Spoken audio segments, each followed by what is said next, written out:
I don't have a lot of time, so I think I need to start. Alright, ladies and gentlemen, I'm going to do my LEC, MVP, Summer All-Pro team, and the rookie coaching staff and MVP of 2023. So it's very, very important that you understand that there's going to be an All-Pro for Summer, and then the MVP, rookie, and coaching is going to be a yearly award. I'm going to have open my mind and let you guys listen to my thoughts in regards to who I believe deserves what. Obviously, I have my own personal biases, but that's just a part of being human.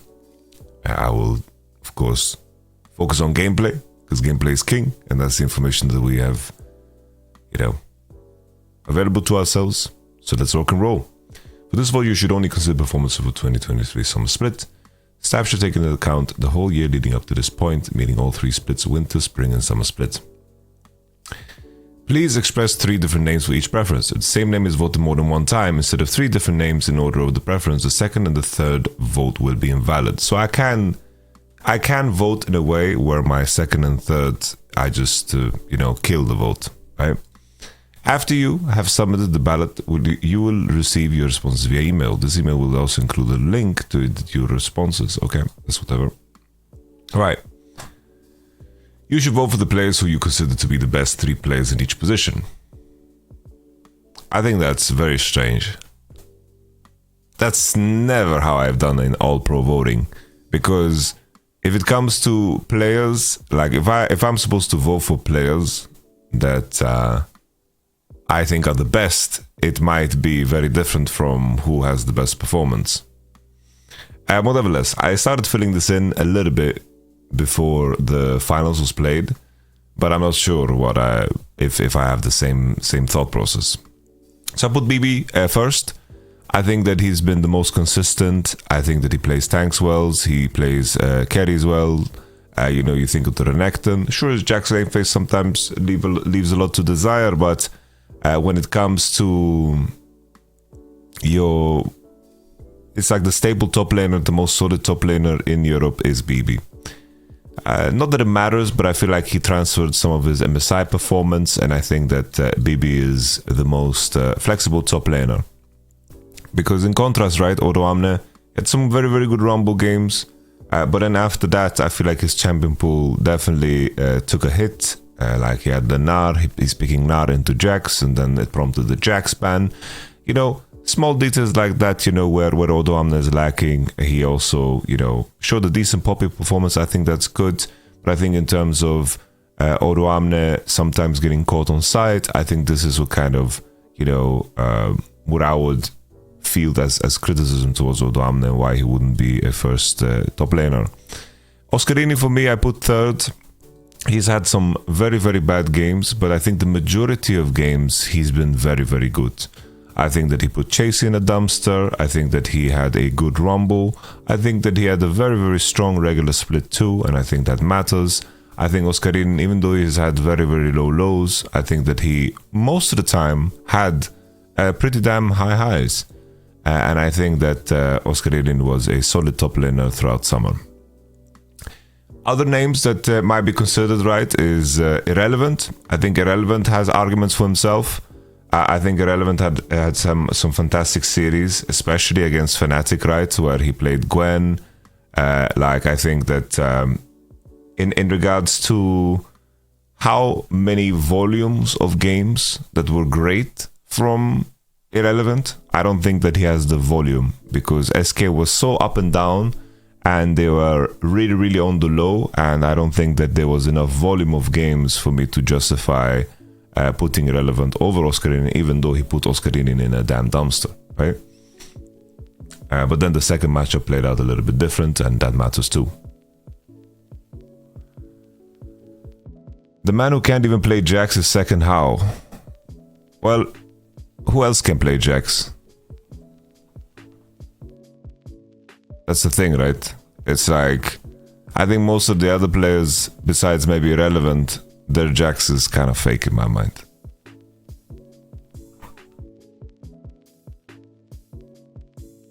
I continue. All Pro Jungler. I'm looking at this list. I think Yike had a splendid finals. Fantastic finals. I think Jankos definitely, you know, I empathize with Jankos because I think that he tries to... I would swap BB with Odo, but maybe it's personal. They both were great. BB took a big shit on Odo Amne, I think. In both of the BO5 that they played. That's blasphemous.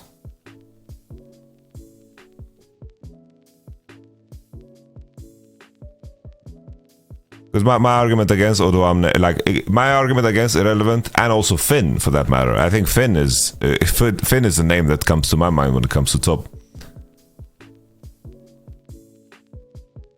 And that to me matters. I think that the issue for Irrelevant and Finn is that they just don't have enough volume. Right? I think Irrelevant's regular split was quite uninteresting. And then he had a banger series against Fnatic, right? Where he completely dominated Oscarinin. But the volume is not there.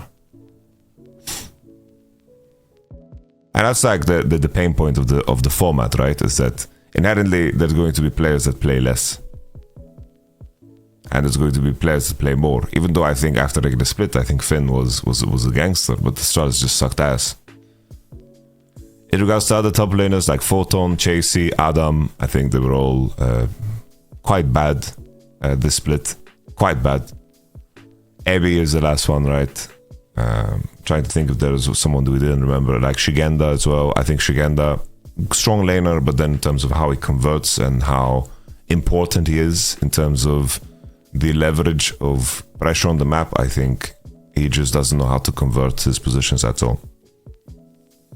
But honestly, like a part of me wanted to even go so far to do this, you know, to just kill my vote and just send BB, because this was my first initial take that I think everything else is way too spotty.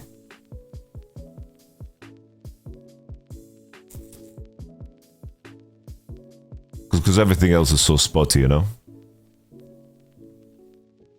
I think Steph Curry, I think at this point you just have to look at the details, you know. Like if I look at the details of gameplay, I don't think Shigenda played good. So I think you're just wrong.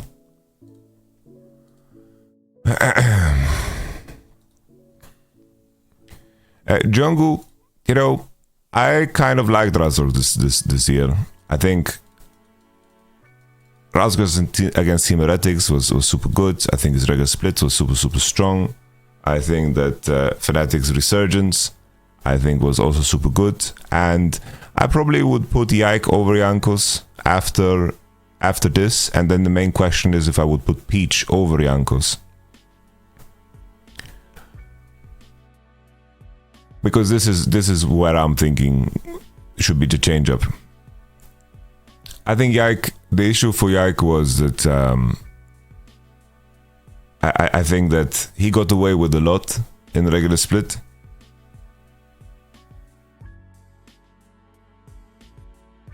But mechanically, Yike is by far the best, right? I think that some of the mistakes that Yike does, he definitely wouldn't get away against if he had the worst team, right? If he had a worse team, he wouldn't get away with it. But he recovers well, converts well, plays mechanically super well.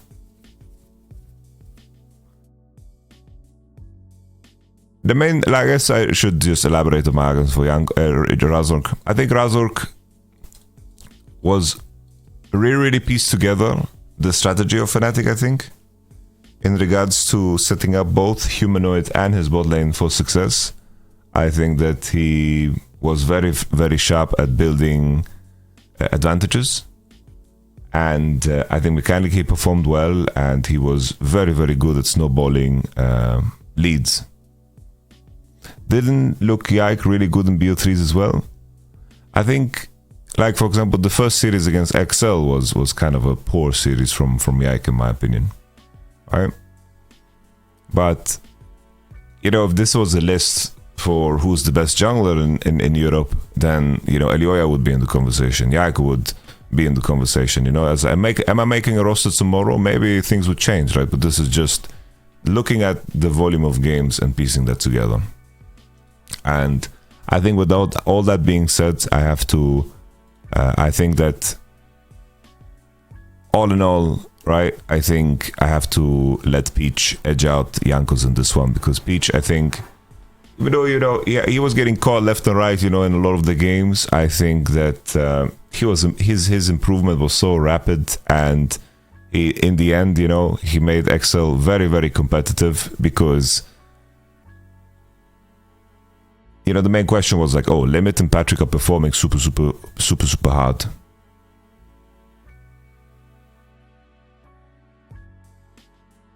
There are going to be real problems if you don't have Caps first and bought into this nonsense. Larson. Who says Larson is better than Caps?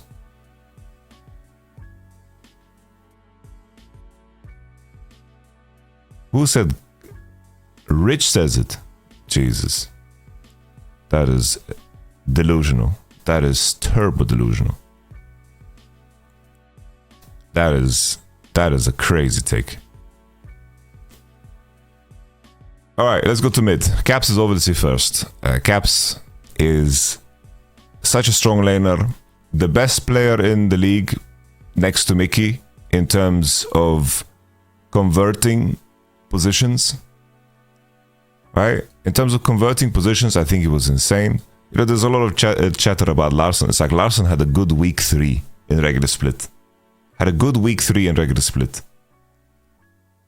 Like a very impressive week 3 in regular split.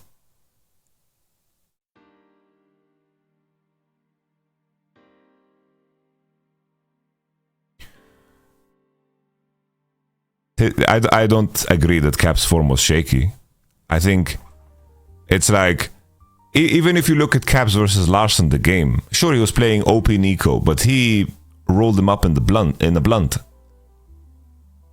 He smoked him up. Caps had a very strong regular split. He had a best of 5, right? He had a best of 5 that wasn't like the first best of 5 against XL. Game 1, he turbo 1v9'd. And then his Lucian game, I know people like to shit on his Lucian game, but he had Abedage by the balls. He just fucked up the squeeze. You get it? He just fucked up the squeeze. He fumbled it, right? It's like Caps was by far and beyond the best mid laner in Europe. I don't think it's a conversation even. And it's like the other series against, like the first series against XO. The other series against XL, right, is like the first one. Keep in mind, they were always dropping mid 4-5, which is insanity. If you consider the meta, right, dropping 4-5 mid for the sake of your jungle, support, and AD, that is tricky, No, for sure. Like, even that game that he died as LB, like, I didn't feel the effect of this at all, So it's like, Caps to me is far and beyond the best mid laner. And he had a good split. He legit had a good split. Second mid laner, I think that Humanoid, in terms of laning and in terms of the attention he garners, just because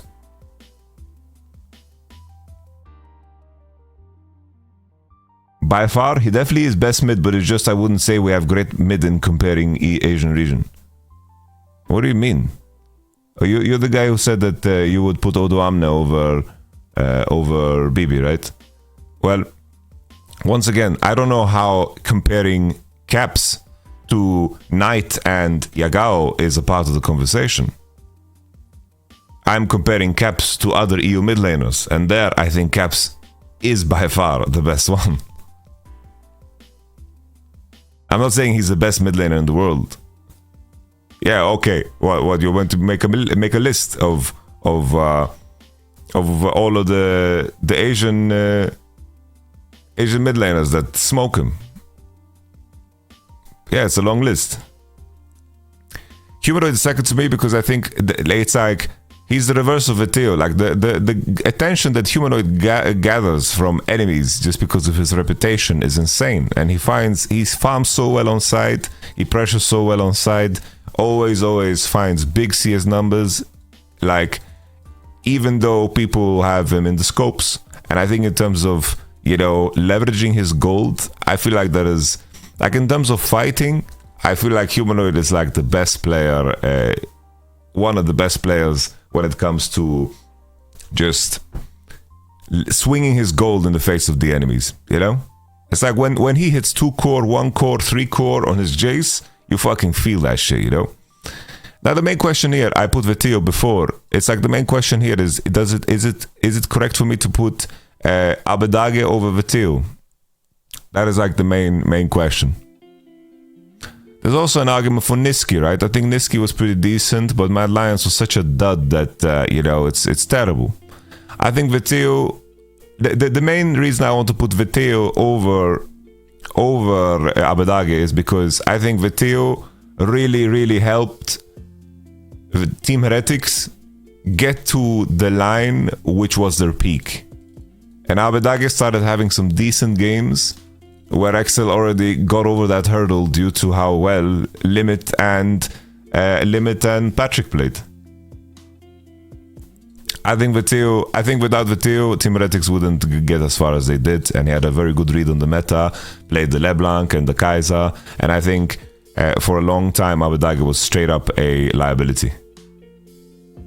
I think Abadage grew on me though. He definitely had some decent games as things continued.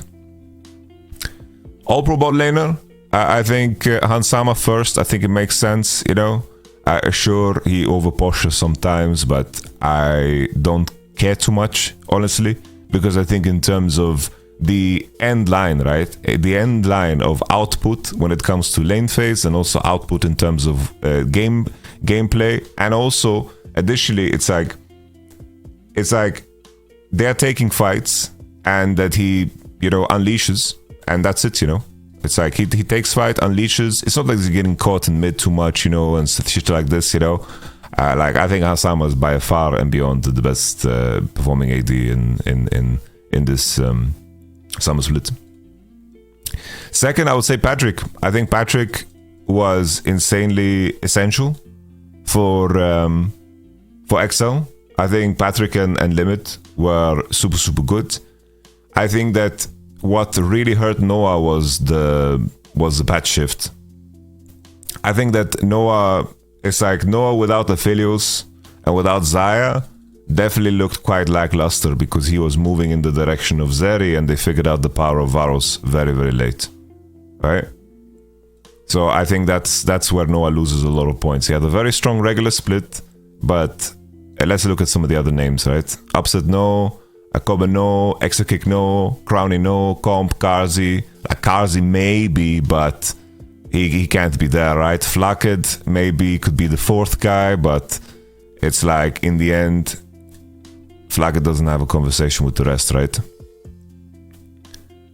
You know, it's like, it's funny because people talk about, like, there was this conversation about caps and how the West is doomed if G2's mid laners caps. Like, I don't know the exact, I don't want to paraphrase because I don't know exact the tweet, and maybe there's like some understanding that I don't understand, but like the only roles where I think we are serviceable when it comes to like the only roles that are serviceable on that scale of like playing on an elite level, it's like, first and foremost, if Caps can't do it, then no one in Europe can. Let's be honest. It's like Mickey definitely is up there with the best supers in the world. For sure, Mickey is up there. And then there's like junglers can also compete, but that, I think that's just the nature of the role, because it's very systematic, you know?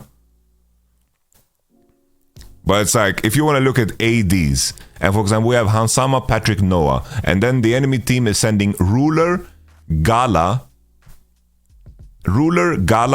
Elk, Jakilov. Like, there's nothing there, you know? There's nothing there for you.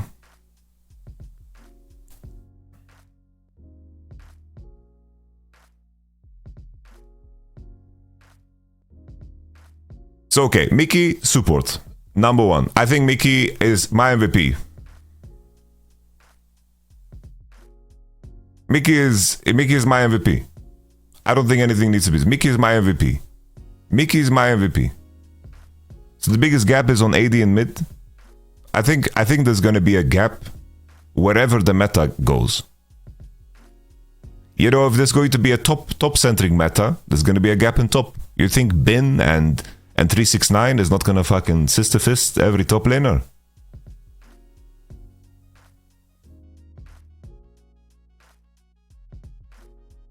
I assure you, wherever the meta is going to show priority, wherever the meta is going to show priority, there's going to be a gap. I'm telling you. It's like MSI, right? Was a very AD-centric, bot-centric tournament. And what did Billy and these teams do to the Western teams? They opened them up. Let's be honest.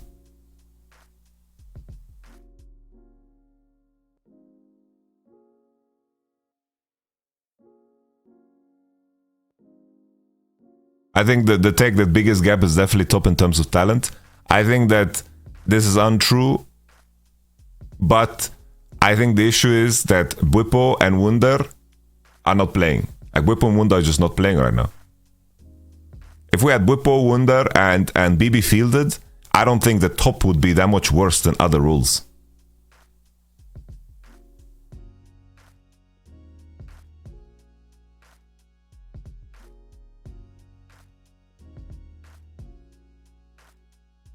But okay. Limit, second, I think that he was essential. I think that Limit made such improvements. I think that his vision setup, his movement in general, his setup for fights, his lane phase play, really big jump here. Really big jump. Of course, the meta shifted where he could play Rel and Alistar. I think that was a really big bonus for Limit. But I think Limit was so impressive in terms of the details of how to play the game, and I think that he was like the engine behind Excel's success. Really, like Limit was an absolute machine from everything that I saw.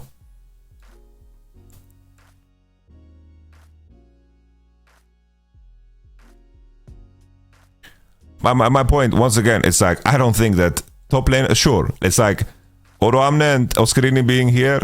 It's kind of scary in the context of the World Championship, right? But I don't think top is like, wow, top is so bad in comparison to other roles. It's like, what? We look at junglers, okay? Okay, we have Kanavi, we have Shun, who else do we have? We have Tarzan. It's like, these guys are better. Mid laners, Knight, Chovy, BDD, like, these guys are better. Bot lane, it's like you have Gumayushi, Viper, like who else? Pays, like everyone is. It is what it is. I think beyond these two, I think everyone is kind of spotty on this list. I think Hylissang had a terrible year, right? Not year, sorry, terrible split. Yonghoon also terrible split. Kaiser, we don't even mention it. Labrov. I was okay-ish. Mersa had some improvement, but Trimby, I'm gonna put Trimby here just because of his regular split performance, you know? Like his regular split performance, I think Trimby was up there, and I think that he has a stronger argument than the other homies. I only have 15 more minutes, so I'm going to jump ahead now, and this is my list.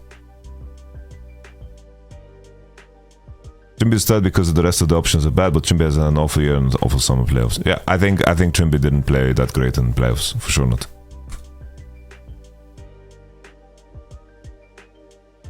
Isn't All Pro more of a regular season award? No, it's the whole summer.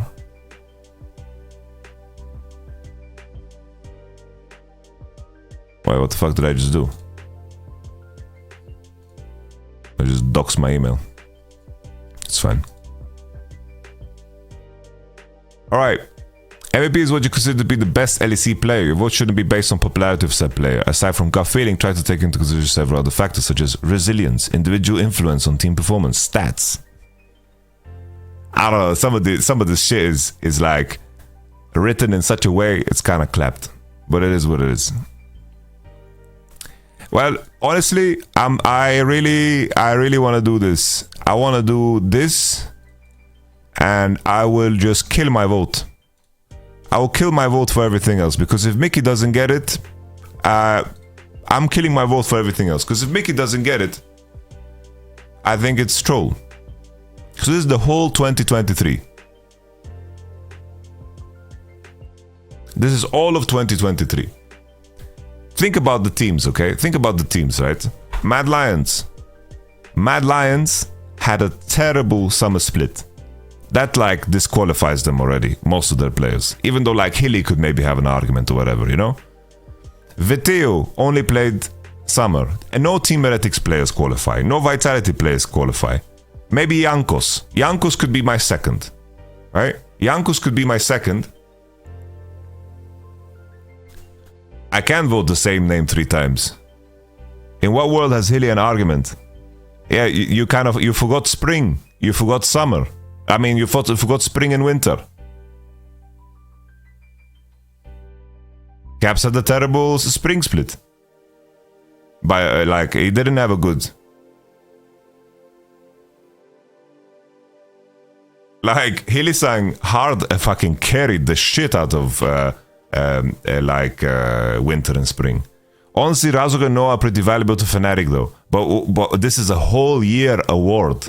You think that Noah, is he anywhere close to Mickey or any of these players that were good the whole year?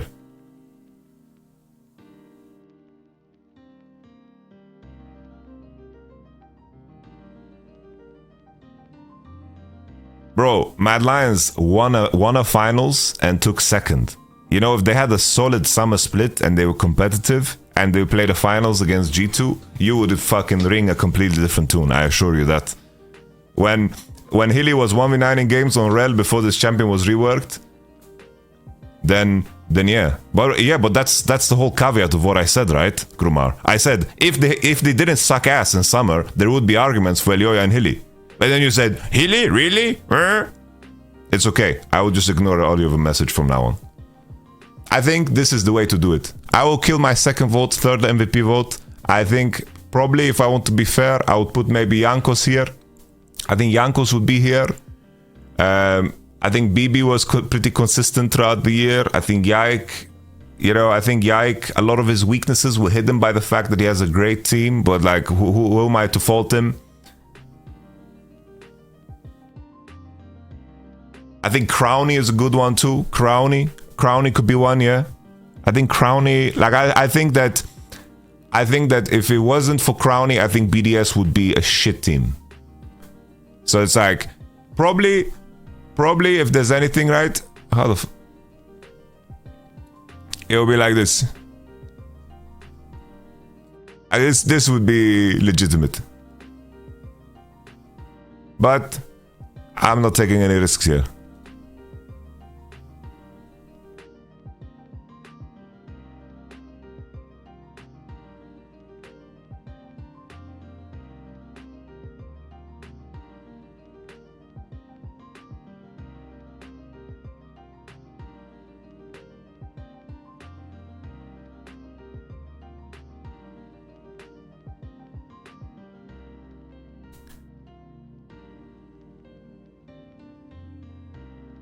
Because it's like, just in the context of their teams, right? I don't like the idea of putting MVPs, multiple MVPs from the same team. I think that Mickey was the most valuable player on G2. He was the most consistent throughout every fucking meta. Always when he was ahead, he leveraged the whole map. Yeah, second and third vote would be invalid if I put Mickey. That's the point. I killed the points, right? Right? Jankos, even in these shit-ass series, for like shit-ass splits for Team Heretics, Jankos was performing super good. He had a very, very good year.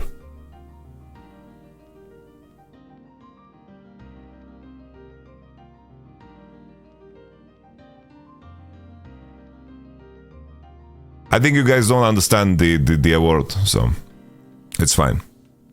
I'm not going to...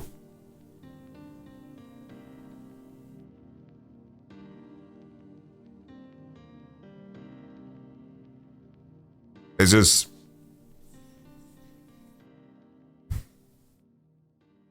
It's like, Jankos... Keep in mind, guys. Not a lot of players were consistently good throughout the whole year.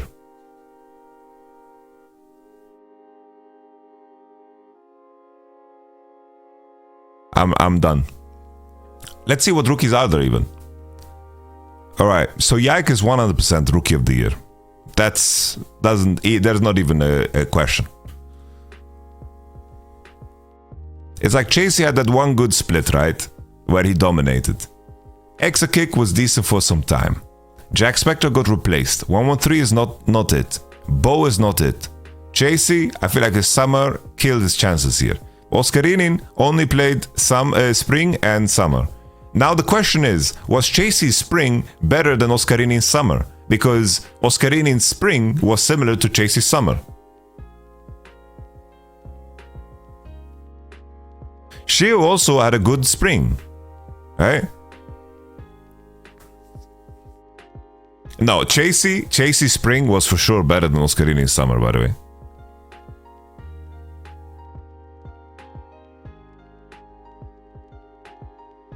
It's like, I know people want to shit on Chasey now because of his terrible summer, but Chasey was a beast. And it's like Photon, the thing is Photon griefed every BO series. That's my issue with Photon. I don't think Photon played well in the BO3s.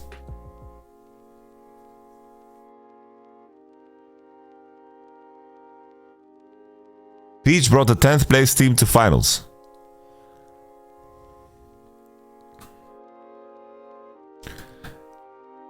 It's like Peach is also a good one. It's like he had one split and one split of play, he got to finals. And he did it with so much steady improvement. And Shio also, like Shio was very solid. Shio was very, very good.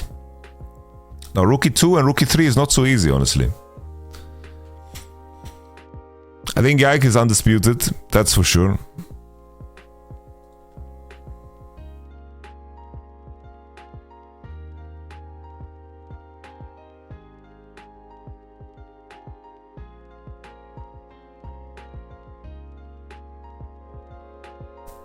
She was kind of smurfing all the year now.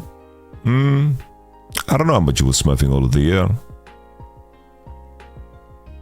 It's like, I don't think she was good in winter. I don't think he was good in summer either. I think in spring he was really fucking good, and then in the BO3 series she was good. It's like I really put a lot of stock into what Chasey did in the playoffs of spring.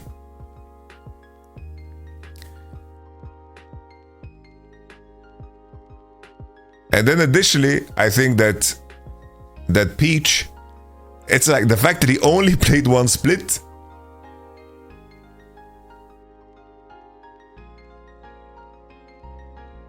Peach, the fact that he played one split and he did so good, it's like it's quite the storyline, you know?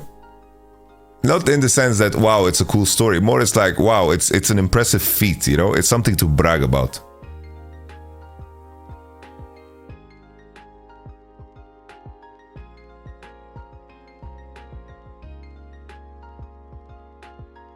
No, definitely, it goes both ways. He played only one split.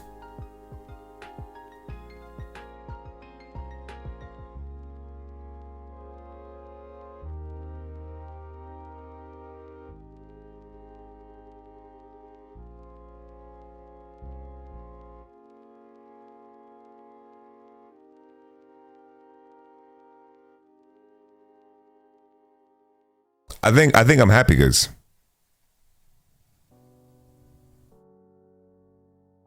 I think I'm quite happy like this.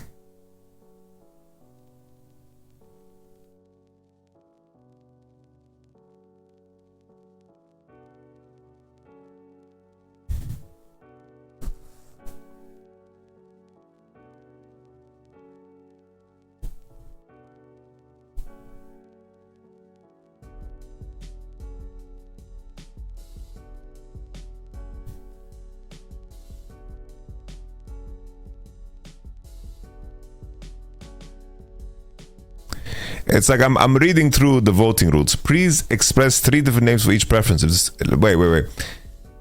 Rookie MVP able to show immense talent and potential regardless of the LEC experience, and that has the potential to be the next MVP of the LEC. If I put this through that light,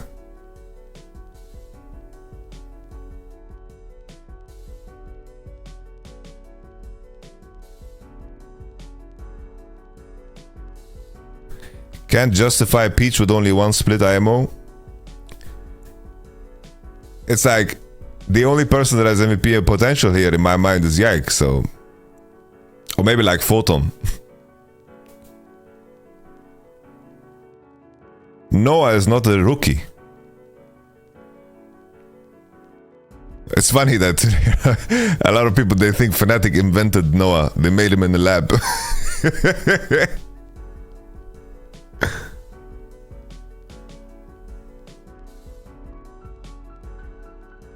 Yeah, it's like, if I think future MVP, like who has the highest chance of being MVP on this list? It's like Bo.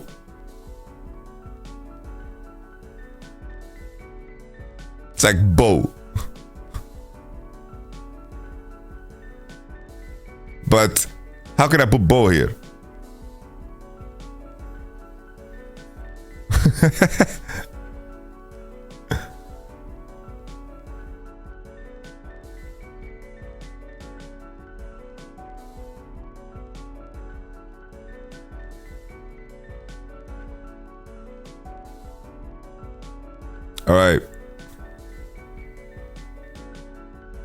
All right, coaching team of 2023.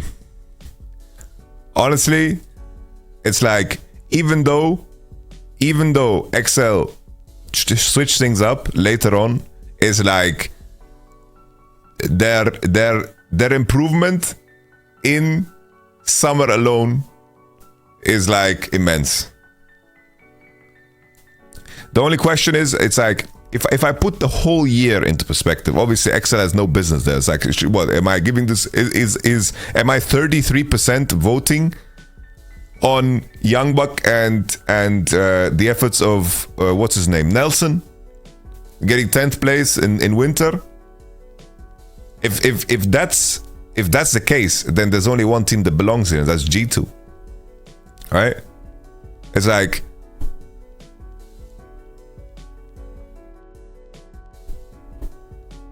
like, G2 needs to be up there.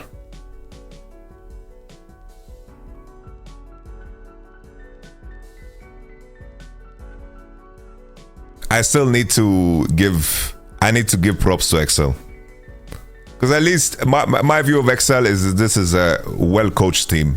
They were actually improving, getting better, improvement over improvement. I think XL belongs here, you know. Why is G2 here? Because they were insanely consistent throughout.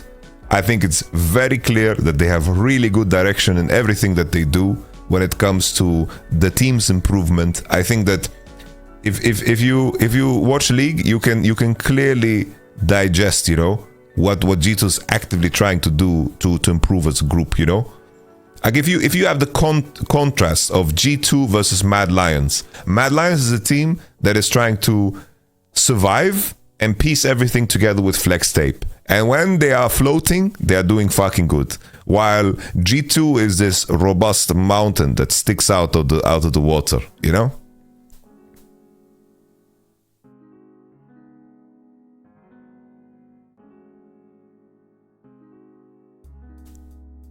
Now in terms of third, let's see what we have here.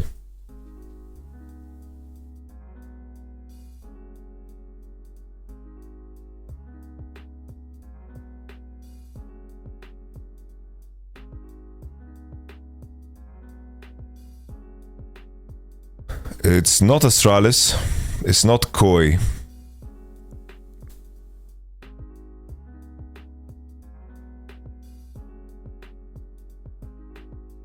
Team Vitality, no way.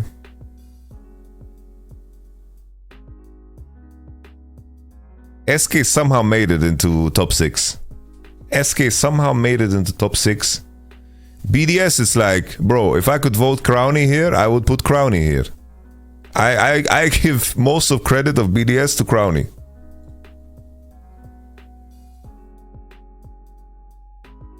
Team Heretics, honestly,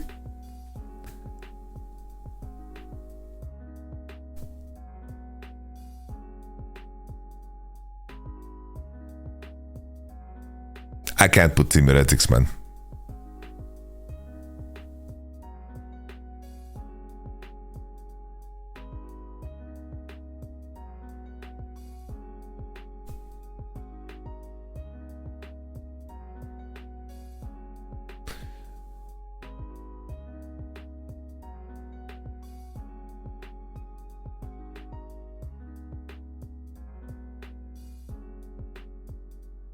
I just want to kill my vote here. I just want to kill my vote.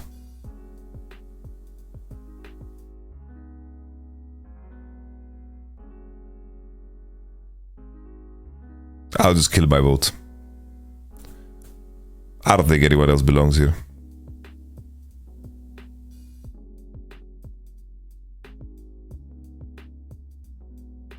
I'll kill my vote.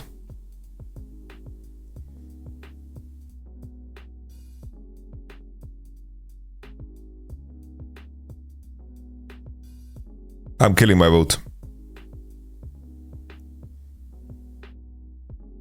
Vitality for the banter. I'll put Team Vitality for the banter. Let's do Vitality for the banter.